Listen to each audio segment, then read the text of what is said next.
Greetings and salutations, friend. I am Jeremy Tank, and if you are watching this, I'm your brand guy. I am a, I keep trying to come up with new ways to say the same basic thing, like I am a coach, I am a consultant, I am the guy that wants to help you and stand in your corner, stand in your truth, stand in your authenticity, and really share yourself with the world, whatever that means. If that means just choosing the best life for yourself, fantastic. If that means helping you train your brain to achieve the goals that you want to achieve, stupendous. If that means building a business, building a brand, building something that really gets out there and changes humanity for the better, I'm on board. That's really all that this is. That's the reason I keep doing these things, is because I'm trying to share how you make the changes in yourself, in your mind, in your body, in your perspective, in order to create the shifts in your life that you want to create. And I think we're at a really interesting point in society and culture in general, where there's a lot of people coming together recognizing how much of the science, neuroscience, quantum science, physics is sort of coming together with ancient, and I say ancient, I'm just talking Buddhism. I'm talking philosophies, thoughts, patterns of recognition of how we act, how we exist as human beings that are 5,000, 8,000, 10,000 years old. And it's funny because right now, with the science that we've got, with the experiments that people are able to perform and test out, what we see is that so much of these basic philosophies from forever ago hold a lot of water. They hold a lot of ground. They hold a lot of truth. And that's not bad. It's pretty awesome, actually, because that means that by embracing ideas like your desires, the things that you desire, the things that you focus on, can work with you or against you, is a pretty powerful thought, right? You get that. The idea that suffering is something that happens in here first before it ever touches the rest of your life or yourself. That's a pretty powerful thought. The idea that life is sort of this perception of struggle and pain and difficulty makes a lot of sense when we start to look at the data behind epigenetics and cellular health, growth in general. The idea that your body is not just cells and systems, that it actually is energy and vibration at these subatomic levels. Because when we look at subatomic particles, they're not even solid.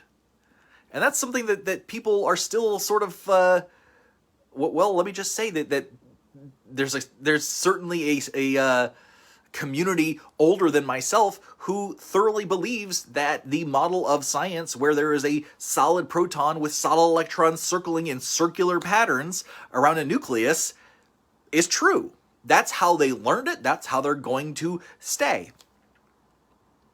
And that's awesome for them. But what we see in quantum science and physics right now is that that's not the case.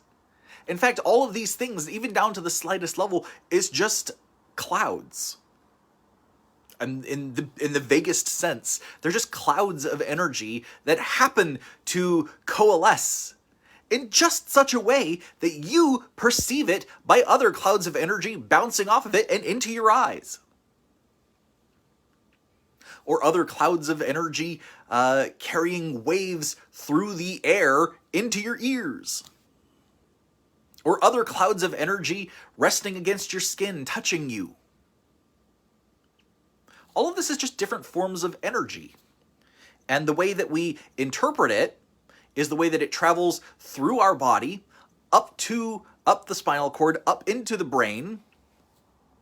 And then the brain looks at that and says, whoa, there's a lot going on out there. There's a lot going on in here. What is that? And then your brain makes a decision of what that is, how it feels to you, what changes about you and the things that you're driving forward in your life. So getting that stuff on board, understanding that there is a physical area, has that physical area called the brain that holds a lot of these networked connections, networked associations. And that brain processes that stuff constantly. Doesn't even turn off, right? Like when you're asleep, it's still doing something. It's still going crazy. It's still processing signals from somewhere. And that's the thing we kind of have to realize about our brains, is that it's like your stomach or your intestines or your skin. It has a purpose. It has a function. It has things that it does to help you survive. And if you train it right, thrive. But really, the goal of the brain is to hold a map, maybe, of all of these neuroconnections. And when you change it, neuroplasticity, this is what we see in the last 20 years, that the brain does change, the brain shifts, the brain grows, the brain knows how to make new connections with these neurons. And when we do that, and we reinvest in those same neural connections, the neurons that fire together wire together. And over time, they wire together so efficiently because your body loves efficiency. It will travel the path of least resistance. It will optimize the things that you do over and over and over again. If you have been working out or trying to lose weight or build muscle tone, you know what that's like. You hit that plateau because your body is so inclined towards optimizing its every experience that you have to change how you are treating it, the food you give it, the exercises you do, how much you lift weight, how you lift weight, the different exercises. You have to change this stuff because your body is working to optimize you at every given instant. And that works with the neural connections too. The first time you focus on something and learn something, think about something, your brain has to work really hard, and there's a good chance that you are going to be exhausted by the end of it because your brain burns so much energy to learn something new, to shift those neural connections, to build new neural connections. And it's not like neurons have like 10,000 arms out everywhere and they're just spider webbing and connecting all together. No, what actually happens is your brain reuses the same neurons and shifts their dendrites, shift those ends of each one out to other connections. It plumbs previous connections, removes them. Connections that you don't use anymore, they get disconnected. It's harder to remember those thoughts, those ideas. It takes more energy to remember things from the past that you pretty much have let go of. Maybe you just say, well, I don't remember it. That's true. And your brain doesn't want to hold that connection anymore because it wasn't efficient to hold on to. There are more things that are important to you. And when your brain connects all of those neurons that are most important to you, they fire together, they wire together. And when they wire together, they become more efficient. They become optimized, which means that you are using less energy to travel those same neural pathways again and again and again and again and again and again and again and again and again. Which is really cool because that means that when you really wire something in there, it's yours. You've got it. Keep using it, right? We don't want your neurons to replace that with some other connection, some other bundle of fibers coming together.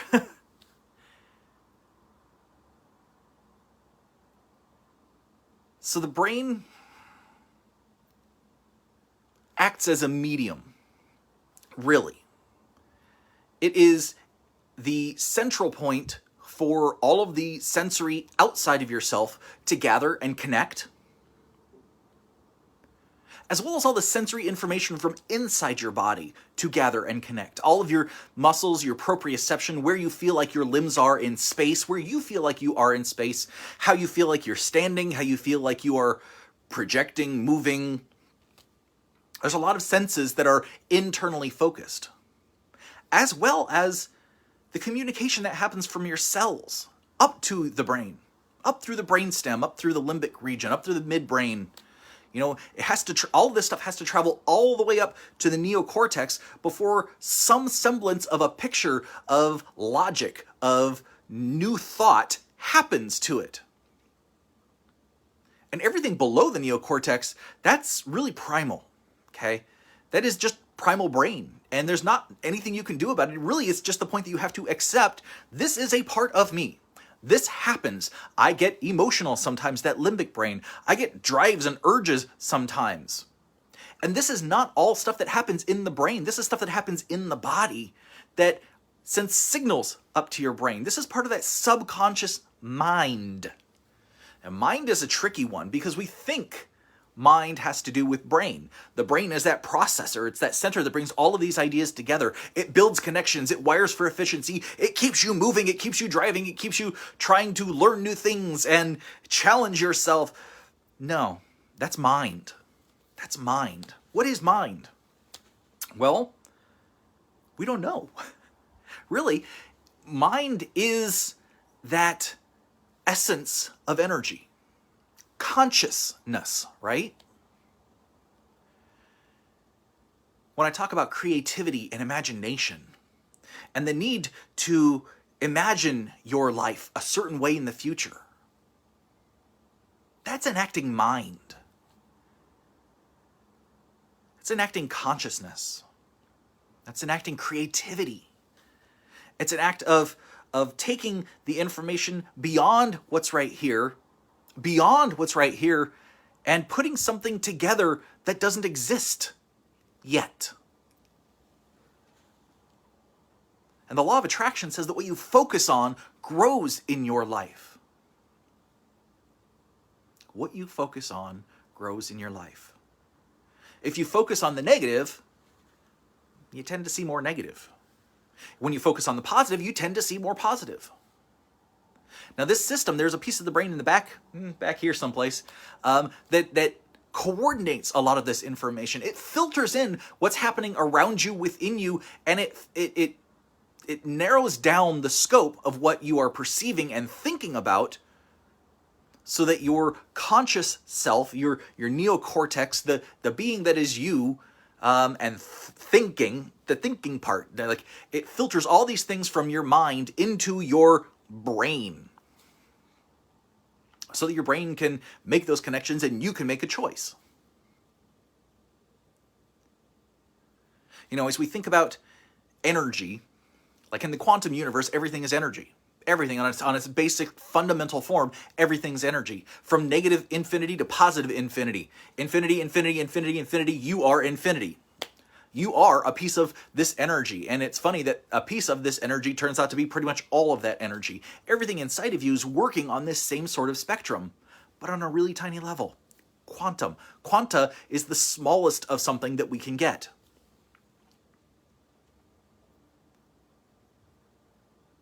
So all of this energy flows through and triggers the connections in your brain. Triggers the connections between neurons, really. But it's mind that drives it. And when I say mind, you know, if you close your eyes and you imagine the last wedding you went to, I assume that you've gone to a wedding in your lifetime. That is my assumption at this point. Imagine that you went to that wedding. Imagine that you were looking at the bridesmaids' dresses. And you know, maybe they were beautiful, maybe they were atrocious, you know, and then you look at the bride's dress, and was it great? Was it fantastic? Can you remember the way that it fit her? Can you remember how she looked as the ceremony got underway?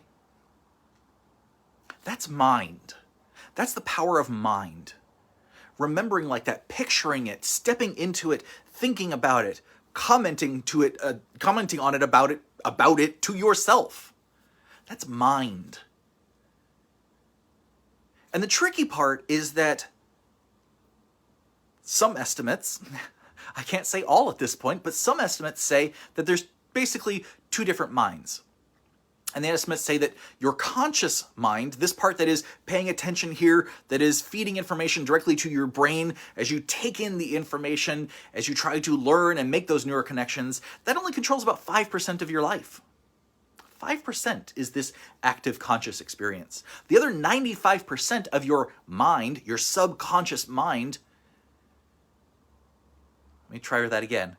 The other part of your mind, the subconscious mind, drives 95% of your life. 95% of your habits, your systems, your responses happen without you actually taking a conscious, intentional, mindful grasp of that situation.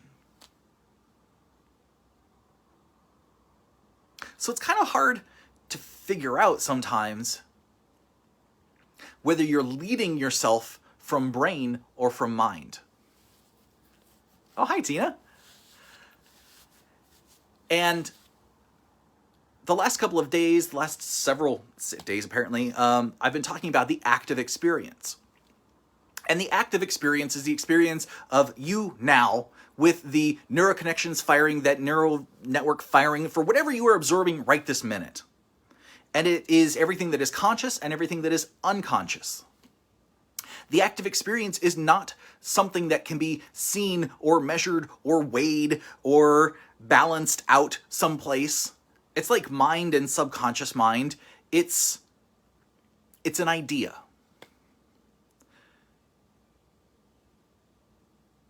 And the thing is that your active experience is whatever this is right now, in any given moment. Because as you're sitting here, as you're watching me, as you're listening to me, ideas are flowing through your head. Thoughts are flowing through your head. I should be doing my laundry. I should be making a sandwich. I should be playing with my dog, right? All of these different thoughts might be passing through your head. I should be working out. I should be doing something else.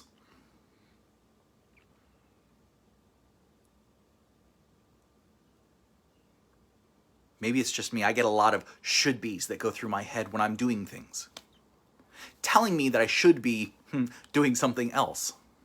Now, this is not my conscious mind. This is not something I choose to think. And this is part of that active experience that I talked about, where we have the conscious and the other than conscious.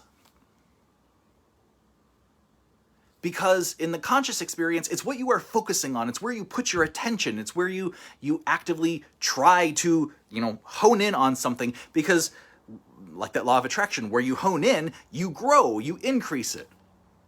When I'm focusing on you, I am making sure to put all my energy into you, all my thought, all my power into you, into your reality, into your vision, into your life, to help you grow that next step, whatever that is for you. And that other than conscious mind and the active experience, well, that's that subconscious plus unconscious, repressed memories, shadow memories. There's a lot of stuff that happens around the concept of mind. Like there's a lot of stuff that happens around the concept of money. If we take away the training that we've all had in life, saying money is available, money's not available, money is hard to come by, money is out of reach, money is worthwhile to me, money is energy, money is, there's a lot of different sayings, different mindsets that people put out there all about money. And it's really just to get you on the path of, look, you can have it if you want it, but the more that you want it, the more that you're saying you don't have it. There's this tricky thing about desire and success and the pain that we feel like we need to have. You should be doing. That's the other than conscious part of us. And that other than conscious part of us is part of what has been trained into us. Usually before the age of 10, definitely before the age of 7, heavily before the age of 3. See, the brain at that time is super open. It is resting in a theta state, meaning that the waves running through the brain, the energy waves running through the brain, are at such a frequency that it makes you super adaptable. You learn things like that so fast. And stuff that happens there is really based in a lot of triggers, a lot of trauma triggers that later in life creep up. There's two different types of triggers. There are triggers that are really traumatic and really rapid, that train that fight or flight response, that you need to stay away from that from now on. That might be like a dog snapping at you when you're 2 or 3 or 4. The rest of your life, you could be afraid of dogs. You can poison relationships because a man or a woman has a dog, and without even realizing it, your subconscious sees that dog and associates it with that potential spouse, right? That potential partner, and sabotages. That's the power of the subconscious mind. Now, what's cool about the subconscious mind, what's cool about some of that energy, according to Chinese medicine, the subconscious mind is essentially this. It's the body. Because all of these energies, all of these memories, all of these thoughts, traumas, patterns, triggers reside somewhere in the tissue. And if you've read Bruce Lipton's books or heard his lectures, he's all about sharing that your cells contain proteins and atoms, molecules, connector mRNA. They adjust the DNA on an ad hoc basis based on what you are feeling now, based on what you have experienced in the past, based on what you have gone through your entire life, how you have fed yourself, how you have treated yourself, what you believe in yourself. These actively change the proteins that are released by your brain, that mechanism, that computer, into your body. The collective effect of which is that it changes the way that the cells operate. The cells themselves are essentially like small computers, and when you give it different programming via these proteins, via these molecules, via these everything else, hormones that pass through you. If we're talking about acupuncture and Chinese medicine, we're also talking about the fascia, that layer of connective tissue in between, around, surrounding all of your muscles, all of your organs, all of everything inside of you, because that fascia carries electrical information down to the organs, up to the brain, into the spinal cord, all around you. You are an electrical being. You're an electrical being. You are an energetic being. Electricity is one type of energy. What's another type? All of those proteins that get stored in the cells. Sometimes they do things. Sometimes they just hang out. Sometimes it's just like, I'm just going to chill here for the next 30 years and like affect the way you live and operate, because like I'm a protein and my life sucked when I was young, and so now I'm just going to like vibrate hate. And that happens. And what happens is all of those emotions well up, especially that first kind of trauma that I talked about, where it's like a dog bite. When things happen and you are triggered, those things pop up out of your tissue, into your brain, into your active experience, from that subconscious mind, and instantaneously trigger those feelings, those emotions, those thoughts. You may not even realize what the trigger is. You may not even recognize what your brain is thinking or the connections that it's making, because that subconscious mind is feeding it energy, not just thoughts. The second kind of trauma that we endure often as a youngster and continuing into adulthood is the slow trauma. The one that's sort of like a callus. Oh, it's sort of like a callus over your heart. Oh, it's the idea that when someone treats you just not the way that you want to be treated, right? You haven't set boundaries. You haven't learned to set boundaries. In fact, that's one of the things that our society in general is really bad about doing. We have tons of songs about, be your truth, state who you are, stand up. There's so many programs, so many books, Tony Robbins, like all of these guys are up there saying, look, live in your truth, stand in your truth, stand tall, be strong, don't be afraid, move through the fear, own it. Be somebody new, and every day is a chance to wake up as somebody new and go after it. And so much of it is BS, because it's our society, the way that we talk to one another, the way that we talk to our children, the way that we talk to our spouse, that pushes a lot of that perception back and forth. And it's tricky because those self-help gurus really want you to change your identity, who you are and how you see yourself. As a fascinating thing, you actually don't perceive your own identity. There's too much going on between all those connections between your active experience, your conscious and subconscious, other than conscious mind. There's too much going on. You can't perceive your identity, because an identity is really labels that are put on you to hold you inside a box. And you know, because you've lived your life, that you don't belong inside a box. You know, because you have lived your life, that there are things that you want to try, things you have tried, things that you still dream about trying, things you loved about the past. And every instance of you is still you. You didn't change any of that. You changed what you were doing. You changed how that showed up and manifested every single day, sometimes, different years. I'm not the same me I was 10 years ago, 5 years ago, 10, 20. We change. And that's okay, because we're still us. Identity is this idea that other people impose on you, push it on you, to try and get you to embrace their way of seeing things. And it's kind of funny because I don't think you need to change your identity. If you recognize you want to go somewhere, you want to do something, you being you is perfectly enough to allow you to do it. And once we clear up your vision, clear up your goals, clear up where you're actually going, what we need to see is the resistance that shows up. And that resistance is the lifetime of trauma, of slow trauma and rapid trauma, and the way that your body has trained you to respond to it.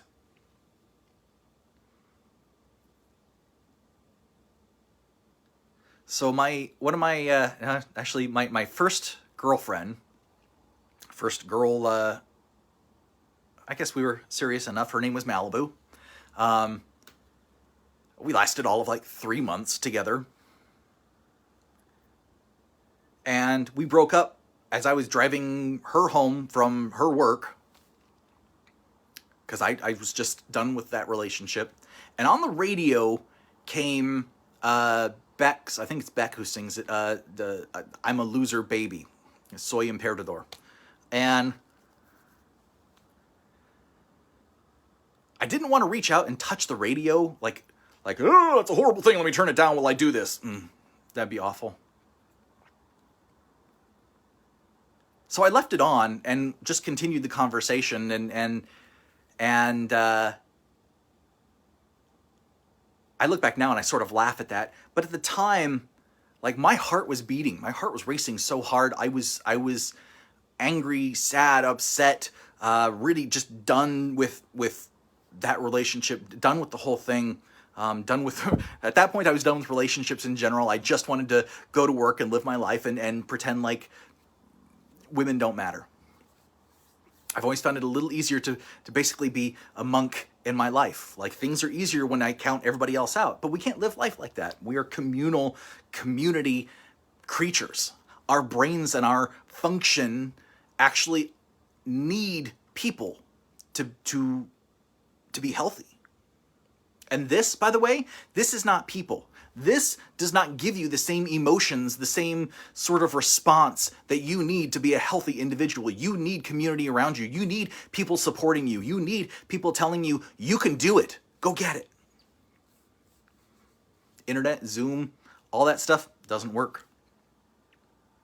So the thing about Malibu is that, funny enough, I still have a hard time listening to that song. That was my first girlfriend.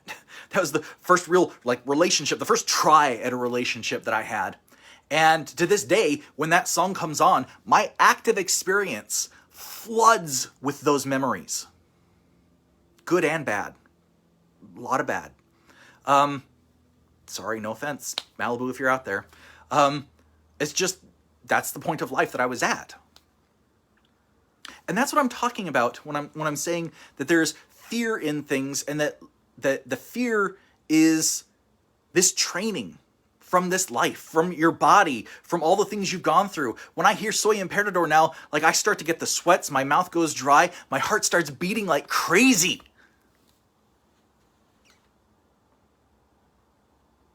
I'm not having a heart attack. I'm just having memories. Full body memories. And that's essentially what triggering is, right? When we're triggered by something, we're not always aware of what it is that's doing the triggering. Sometimes it's a person, sometimes it's something they said, sometimes it's something in an environment. But we feel this overwhelming drive, anger, sadness, fear, repulsion, shame, guilt.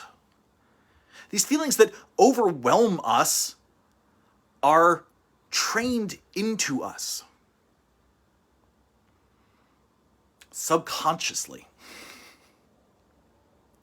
And that subconscious mind running 95% of our activities, it's hard to overcome. But I'll tell you this. Logic cannot defeat the creativity of the subconscious mind. And moving forward in your life means overcoming the fear and the stagnation, that pain that the subconscious mind holds on to. Why does it hold on to it? Because it's trying to keep you safe. This is a feature, not a bug, of this body, of this meat suit. This is a feature of how to figure out how you want to move forward in your life. When you feel these points of fear, I've said this before, one of the primary functions of the brain is to notice contrast, to find the comparison points and create a scale so that you know if you're on one side or the other, or somewhere in the middle. And this fear, these triggers, the things that pop up, they're not meant for you to sit there and go, oh, it's scary, so I'm just going to back off and not do that. Because when you do that, life gets narrower and narrower and narrower. You kind of have to break outside the box. You kind of have to do something new. You have to push past those boundaries just to keep options open. And that is that pivotal space, okay? Ram Dass writes about it. Eckhart Tolle writes about it. Joe Dispenza writes about it. Bruce Lipton writes about it. Alan Watts writes about it. There is a space between the sense of something and the thought that comes next. And if you can get in there and expand that space, get in there and question, wait, why am I feeling this? Is this really beneficial to me? That's the start. That's the start of taking command of your life, of taking command of your vision, of taking command of learning to drive the human body, of training the mind, not to just be the limbic brain, the spinal cord, the subconscious signals coming up towards survival. Because that's the thing. Negative signals to your brain are 5 times stronger than positive signals. Really what that says is that you are wired for survival. You can be in any situation where survival is necessary, and you and your mind and your body will essentially remove obstacles to help you survive.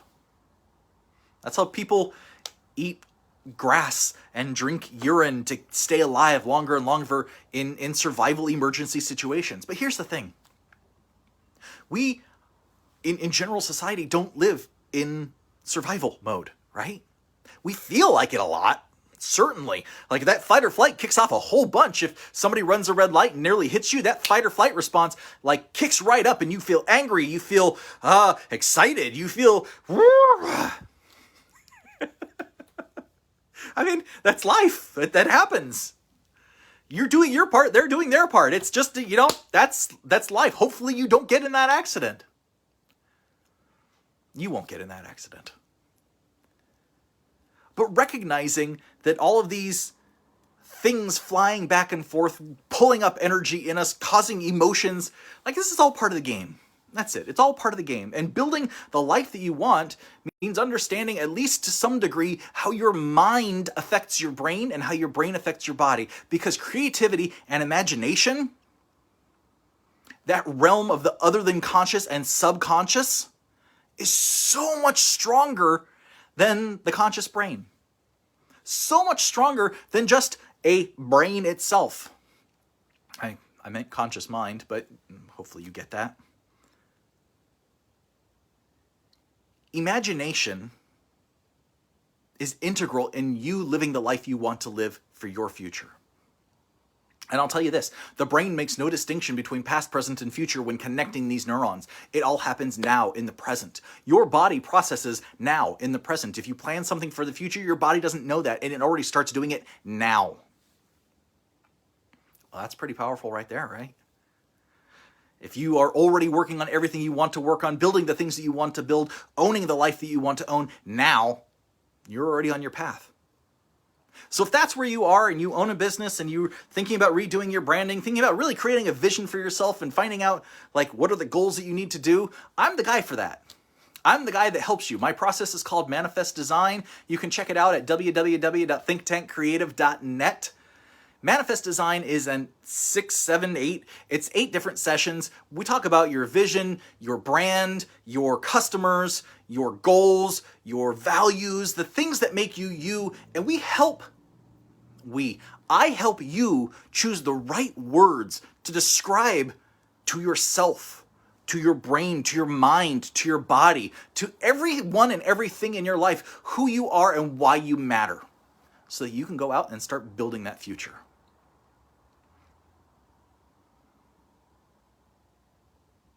And the biggest takeaway of all of this, really, is that if all of this fear, negativity, anger, if all of that is stuff that pops into your body, pops into your mind, pops into the brain and makes those connections because of this physical reality,